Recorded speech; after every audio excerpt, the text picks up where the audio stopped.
Hi everyone, welcome to section 4.1, part 2.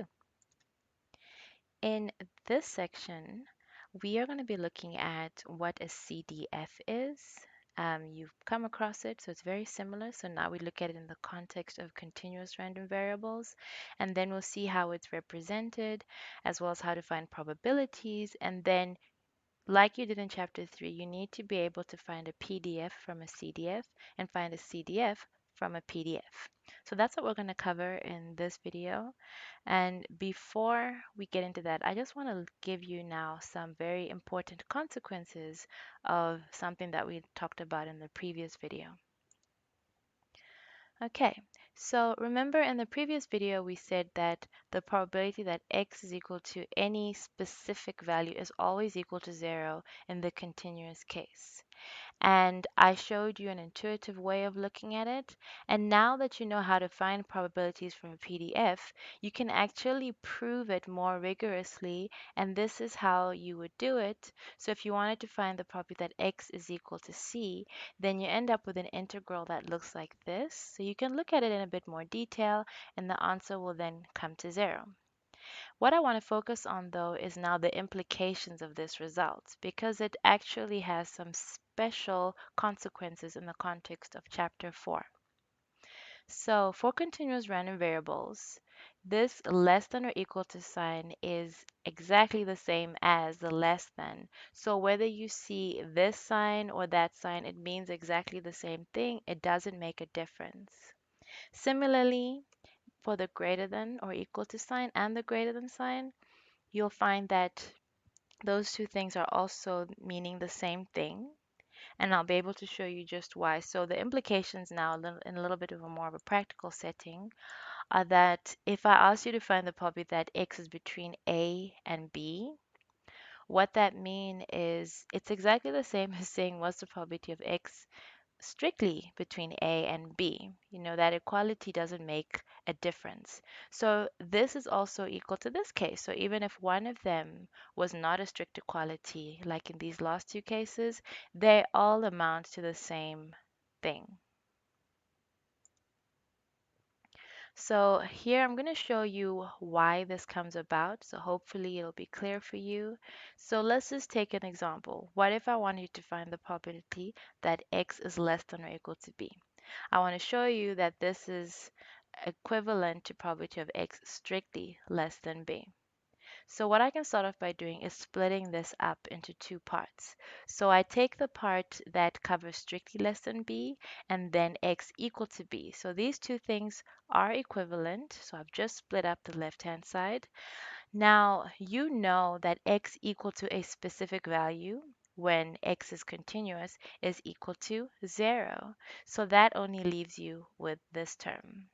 So you can also do it for x greater than or equal to a if you want to have a look at that.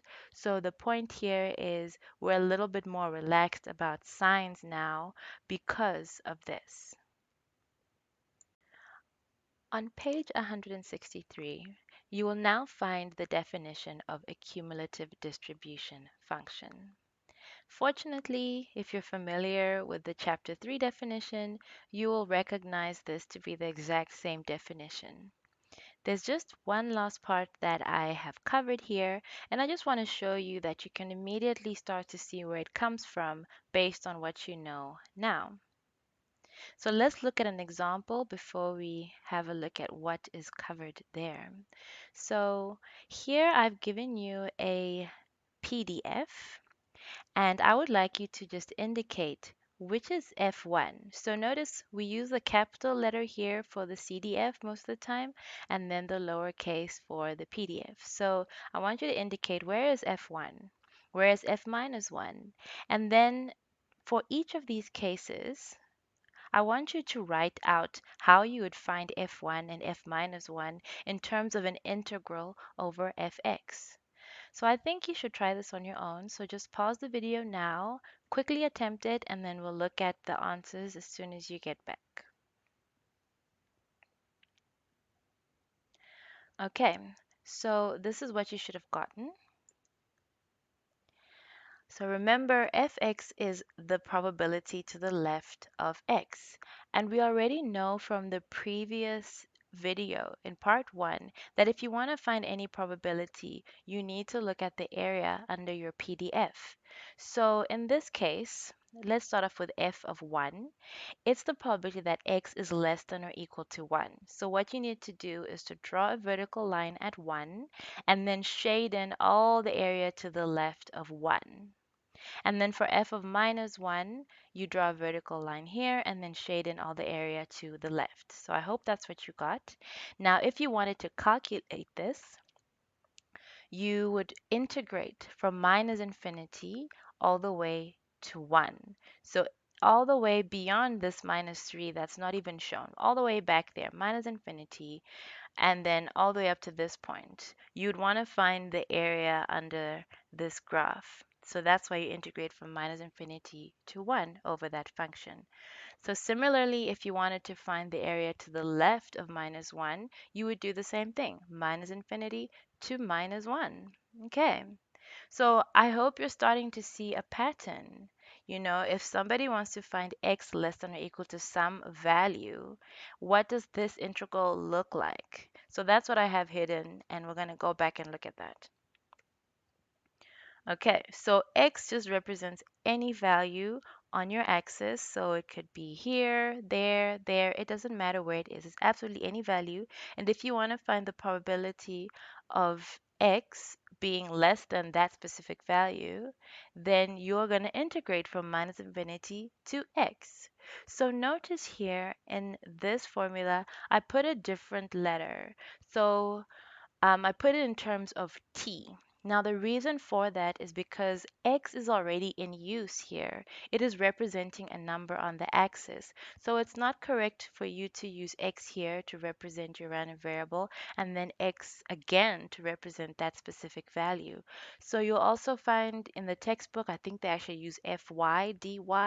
It can be ft dt. It's up to you what you use, but it's important that you now substitute with a different letter because x is reserved to represent this number that's in there. So that's really important.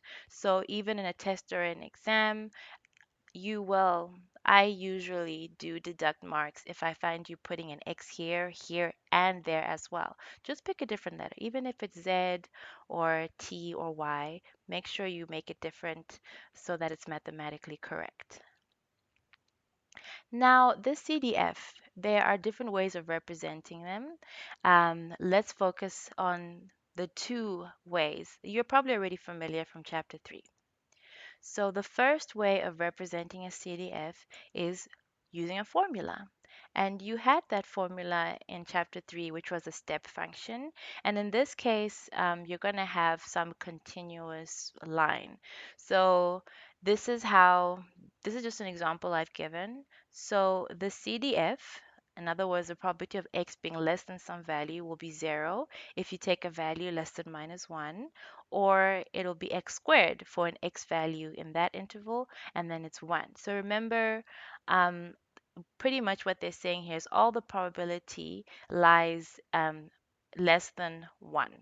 Okay, so let's just look at an example. What if you wanted to find a probability and I gave you a CDF instead of a PDF?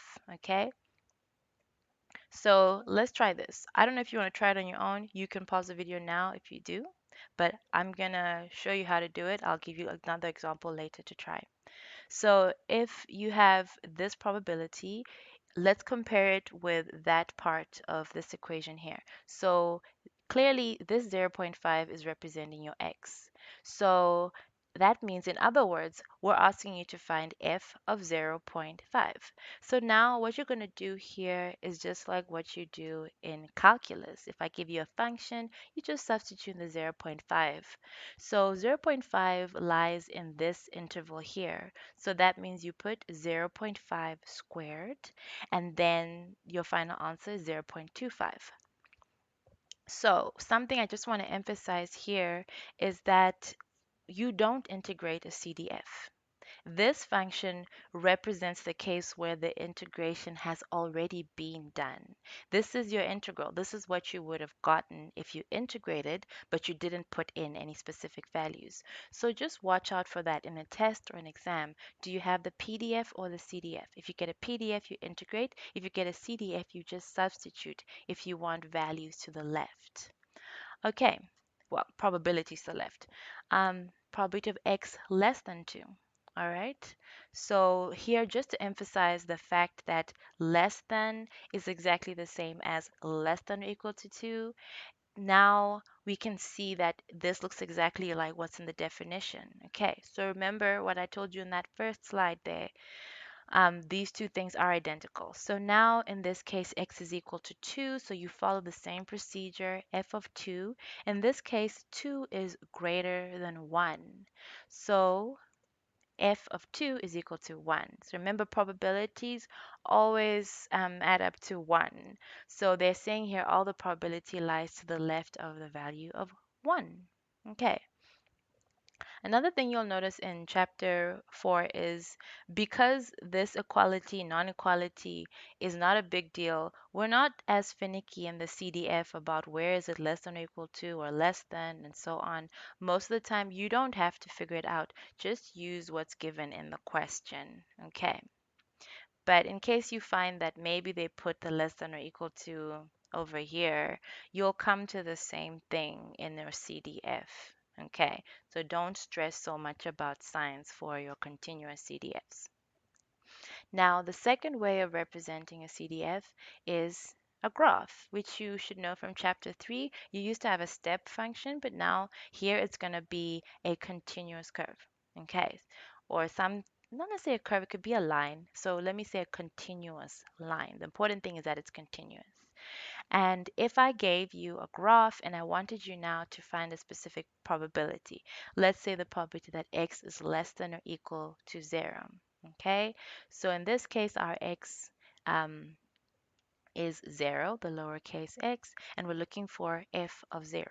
All right, so this is just like what you do in calculus. So bring your calculus brain whenever you do statistics. Don't leave it in WTW. Okay, this stuff is interrelated.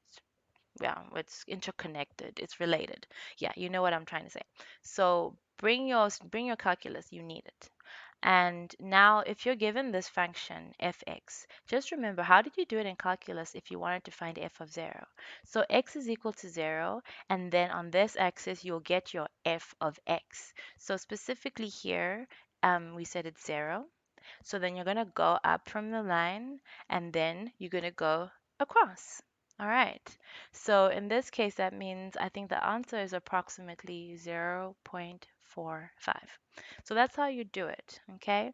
So notice here, we didn't integrate. We just used the line. So let's look at this side by side. So for your PDF now versus your CDF, let's start off with the PDF here. If I wanted the probability that x is less than or equal to 8, or in other words, f of 8, then I find the area to the left of 8, okay, and I integrate. If I want to find the probability of x less than or equal to 8, but given a CDF, then you go up to the line and then you go across to get f of 8. Okay, so just to highlight some of the stuff I've already said is for a continuous random variable, the CDF is always some continuous function. You're not going to find any breaks. Remember, in the discrete case, that's where you had that step function. But for the continuous one, you shouldn't have any breaks. Let's look at a few examples now. Okay, so I think you should pause the video now and then try these examples for yourself. Okay, I trust you have attempted it. I highly recommend you try it. You will surprise yourself when you realize there's so much that you already know just from the basics that we've already covered. So the first one, what I did here is I've given you a CDF and a PDF because I want you to be able to see the difference between how you handle it. So like I said just now, when you have a PDF, like in the first case, you need to integrate. So you should have gotten 0,343. So you'd integrate over this function from minus infinity to 0.7. And this is the answer that you should have gotten. And then for the second question here, I gave you the CDF. So here, remember, think of it as the integration's already been done for you, okay? But they didn't put specific value. So now you have a specific value, which is 1. 1 is between 0 and 2, so you're going to put 1 in there, which gives you 0.25. All right. So pretty straightforward, which is exciting. You need stuff like this in life. Okay, so now let's have a look at these bullet points from the study guide. Okay, so in a nutshell, what these two sentences are saying is that you must be able to find a CDF from a PDF and vice versa. Okay, so before we get into any details, in a nutshell, if you want to get your CDF, right, from a PDF, you integrate. We actually already saw that. In order to find probabilities to the left of a value, we integrated. Now, in order to go back the other way from a CDF to a PDF, you will differentiate. So remember in my revision video, if you listen to it or not, I describe integration as pretty much the opposite of differentiation. So it kind of makes sense. So in one direction, you will integrate, so PDF to CDF, and then from CDF to PDF, you're going to differentiate. Let's start off by looking at the PDF to CDF case. All right, so we're going to look at an example, but before we do that, I want us to look at the general procedure. So this is just the definition of a CDF. So remember, the CDF just gives you the probability that x is less than or equal to some specific value. And if I give you a PDF, you know that you integrate from minus infinity until that value to get this probability. So now the thing is, you have a specific value of x that we might have been working with. But now, what you need to do when you're taking a more general PDF and converting, trying to find the CDF, is you need to find some function, fx, that corresponds to your PDF and specify this function for all possible values of x. So now here it's not just x equal to 1 or x equal to 0.5. Now you need to cover the entire real line. So if you look at the CDF from one of the previous examples, you saw that these intervals here actually cover the entire real line from minus infinity to infinity. And for whichever value of x someone gave you, you could go straight ahead and find this probability, and then there's a corresponding function for each area. So this is, you can think of it as a more general case. You have some x, but you don't know, is x 1, is it 2 or 3? However, you know that if x is in this region, it's going to be that. If it's in this region, it's going to be that, and so on. So that's what that's the general idea you need to keep at the back of your mind during this. So let's look at now just a general case before our example. Okay. So consider this PDF that I have sketched here. So it's not so important what the exact function is, but this is the general idea. So if I wanted you to find the probability that x is less than or equal to, let's say, 3, you know that you'd go to the 3, draw a vertical line, and then you integrate from minus infinity to 3. If I said x less than or equal to 5, you draw a vertical line here, and you then integrate from minus infinity to 5. Okay, so now the idea behind finding a CDF that corresponds to your given PDF is now you don't know which value of x it is. So now you need to give me a function that'll give me the area at the left of any value of x. So if I give you an x here, how do I get the probability if I give you an x here or here or here? So think of it as looking for the area to the left of an arbitrary x. Okay, so now it's going to be different.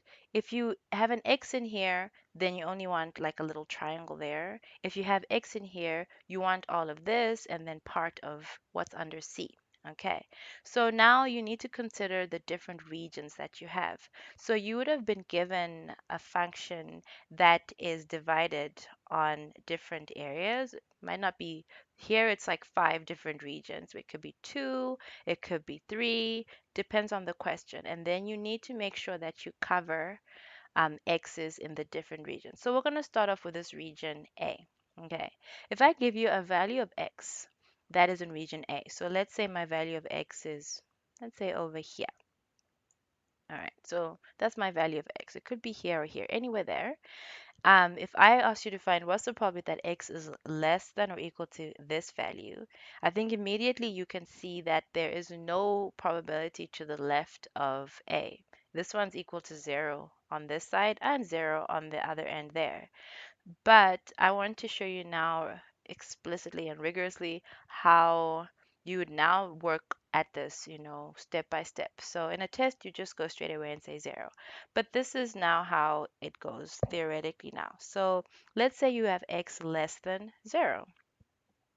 Now, from your definition, if you want to find f of x for an x in that region, you want the probability of x less than or equal to x. And then remember from the definition still, that's the integral from minus infinity to x. And then remember use t dt or y dy as long as it's not that x. Okay. So you need to integrate from minus infinity until that value. But you know that for any value in this region, you need to integrate over your a. In this case, that's going to be 0. So you just solve this, and then you'd end up with 0. Okay. Now you also need to do it for the next region. So let's say I give you this value, so maybe one there, or I give you one here, anywhere between 0 and 2. How would you find that? So let's go down a little bit. So let's say x is between 0 and 2. So you always start off with your definition, pretty much. Okay, so I didn't copy it down here, but the focus is on this part here. Okay, so if x is here, it's from minus infinity to x. All right. So if we want to cover the entire region to the left, okay, for any value in that region, then we need to integrate from minus infinity to 0. Okay, that's up until here. That, because remember, this PDF takes on is equal to 0 for that region. So there'll be a function for a. So minus infinity to 0, and then you go 0 to x for whatever it here. So remember, x is in this region, so it's going to be over b. All right. And then you'll integrate, and then whatever you get there will be a function in terms of x. All right. So now suppose you have something that is in region C. So it could be this value here or this value. It doesn't matter what value it is. You need to find what is that probability to the left of that value. It doesn't matter what it is, but you know that it's in C. Okay, so once again, you're going to use that definition. All right. But now you have three regions you need to integrate. So you start off by taking the integral over that region, that one, and then from here up until the value. So the first term goes from minus infinity to 0 over a. The second one will go from 0 to 2 over b. And then we said x is between 2 and 4. So you go from 2 to x over c. Now, if you solve this, so suppose you had actual functions for a, b, and c, then you end up with a function that's in terms of x. Okay. So hopefully you're starting to see the pattern. All right, so for this last one, second last, because remember you need to cover the whole number line. Now you have 4 to 6. All right, so this value is in this region. So now we need to integrate from here over that, over this one, and then you know it's somewhere in here. So wherever that x is, so let's say it's somewhere here. It's under D. So similarly here, I'm sure it's not getting redundant. So just look at this one closely and see that you agree with it. And then for the last region, usually you don't have to work it out because you know that all the probability lies in this region here. So you know that if I give you a value that's there or there or anywhere beyond 6, then you know that your CDF is equal to 1. Okay. Now, for this one here, actually, there's now for back to this example here. All right, so I just spoke about this. I forgot that I put the complement rule part. So for this 4 to 6 region, instead of going through all 4 parts, you could have actually done it a lot quicker. All right. So let me quickly just erase this. So remember saying for that one, it was here, here, here, and wherever. So let's say that was your value and you had to integrate over 4 regions. But remember the complement rule. The complement rule applies here. We're dealing with probabilities. So instead of finding all these 4, what you could have done is just found this region. Okay, so let's say you have an x in this part here, and then you subtracted um, 1 minus the integral in that region. Okay. So 1 minus integral in this part here. So that's what I have. Okay, so you'd have 1 minus x being greater than whatever that value of x is. So remember the value of x we're talking about, it's a value here. So it could be this value here or that one. So now you're going this way instead of the other way around, and then you use the complement rule. So if you want to go this way, then at the end of the day, you're starting from your x value to positive infinity out here. So that means you're going to integrate from x to 6 over d only now instead of all 4. And whether you choose to do it this way or to do it this way, you're going to come to the exact same answer. And then lastly, like I think I'd already mentioned this, for any value greater than or equal to 6, you could have gone through all of this and done all of them, and you would have come to the answer of 1, but you know it's equal to 1. So this one, you don't usually need to work it out because you know it's 1. So now let's look at an example. So you're given the following probability density function, and you now need to find your CDF. Okay. So this is a sketch of the graph, and immediately you can see that f of y on that PDF, it's got 3 different pieces. So there's a piece here for values less than 0, it's equal to 0. And then for values between 0 and 1, it's 3y squared. And then bigger than 1, it's going to be equal to 0. So you have 3 regions. So remember what I said, you need to make sure that you give me a function in terms of y in this case now, that'll give me the area to the left of a value in region A.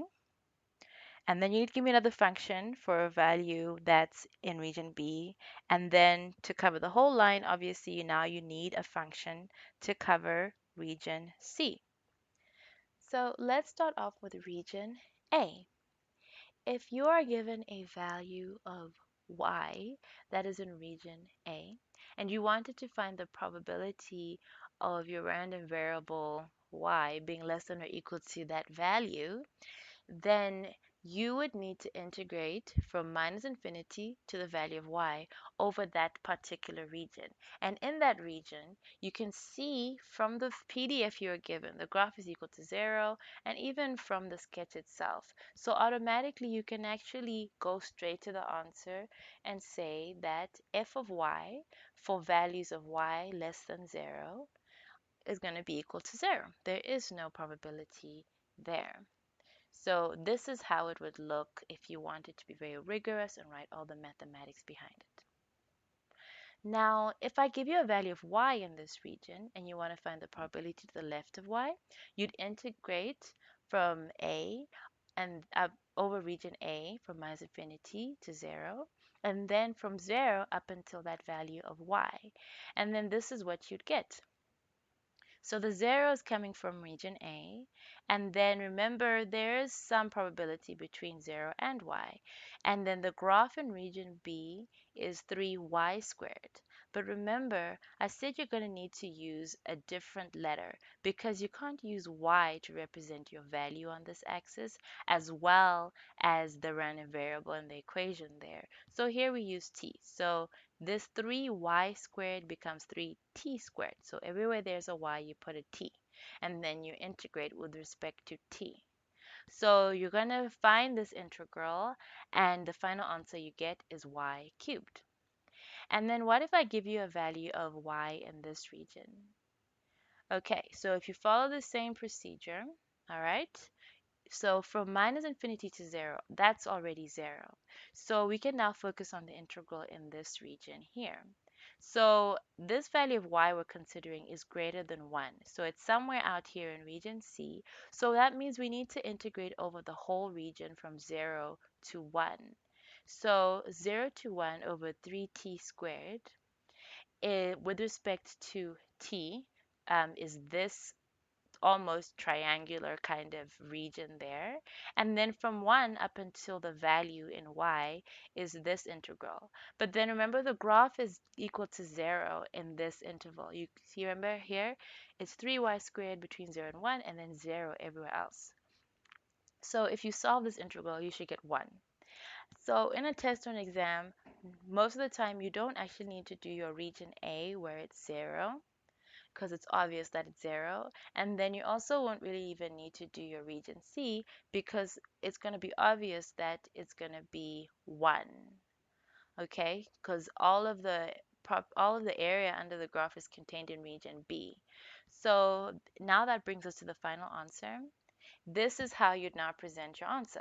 0, y cubed, 1 are your values for the corresponding regions, and then this is your sketch of the graph if you wanted to sketch it. So note well, it's a continuous graph. It has to be continuous. It's not a step function.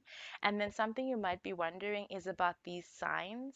So when we're doing the CDF, you find that even in the textbooks, they tend to be very relaxed about, where is the equality, where is the strict equality. So what I always say you should do is just copy what they give you in the original question. So here in the PDF, they included 0 and 1. So you copy it, include 0 and 1, and then they will also have the other ones, which they're here, y less than 0, y greater than 1.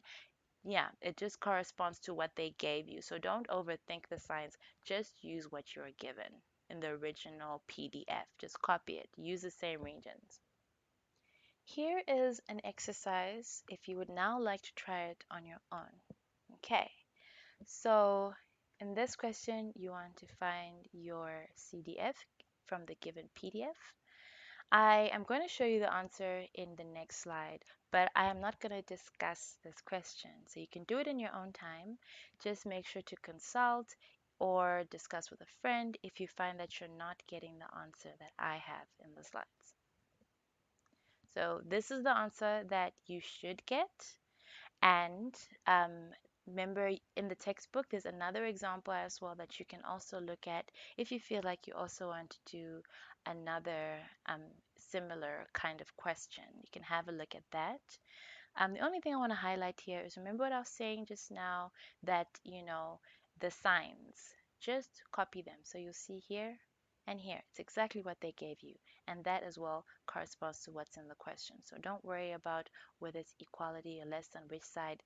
Use what's in the question.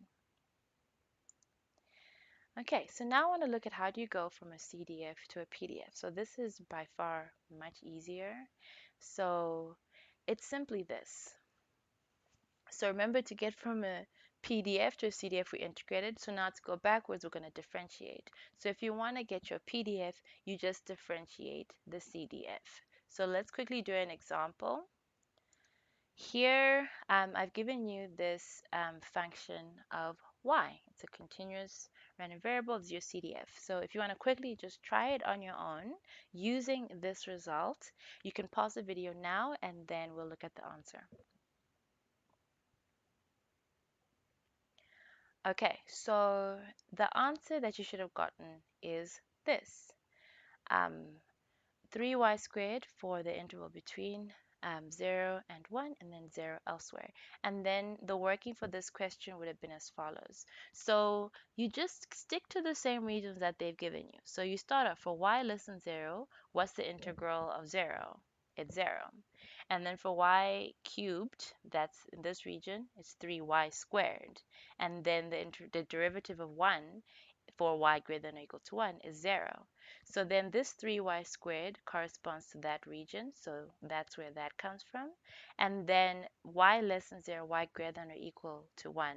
Both of those are equal to 0. So you can say 0 elsewhere, or you could have just copied these bounds and then said 0, 0 if you liked. That would have worked as well. So that's how you'd get the answer. Like I said, it's nice and short and sweet. Okay, so the last thing that we want to look at in this section is how do you find probabilities now from your CDF? And I think you already have a good hunch. So you know how to find your probability to the left of a value from the definition of CDF. But now what if we have greater than? What if we have an interval between two values, but you have a CDF? So it's pretty much what you've done before. So this will be nice and easy for you if you're familiar with chapter 3. So this you should already know from chapter 3. And then all I want to add on here is that remember, since the signs they're the same. This means the exact same thing as this in the continuous world. Then that means even if I say the probability of x is greater than or equal to a, it's still equal to 1 minus f of a, because these two things are equal. All right, so the signs don't matter so much. All right. And then the second thing is, what if I give you two values, A and B, where A is less than B, and you want to find this probability? Then just like you did in chapter 3, you do f of B minus f of A. So you just take the B and the A straight. You don't have to worry about going up one or below one. Like, there's nothing complex. Just do FB minus FA. Don't complicate your life by doing funny things. Okay, so just to show you now, what does this look like graphically? So figure 4.8 is given in your textbook, and the region they're asking you for is this region between A and B. So you want to find that area. So what this formula means is you're taking this area, this is FB, so everything to the left of B, and then you subtract this little bit that's below A, and then that is what gives you this formula. So FB minus FA. All right, so you take the A as is, you put it in there. The B as is, you put it in there. You don't change anything. Okay, so that's what makes this chapter a little bit easier in this regard than chapter 3. And then similarly, remember these signs, they don't matter so much. So this means the exact same thing as this. So it's the same formula. This is FB minus FA. This is also FB minus FA. This is FB minus FA. Like all of them, it's all the same thing. So that really simplifies your life. You don't have to worry about remembering anything fancy. So remember those signs.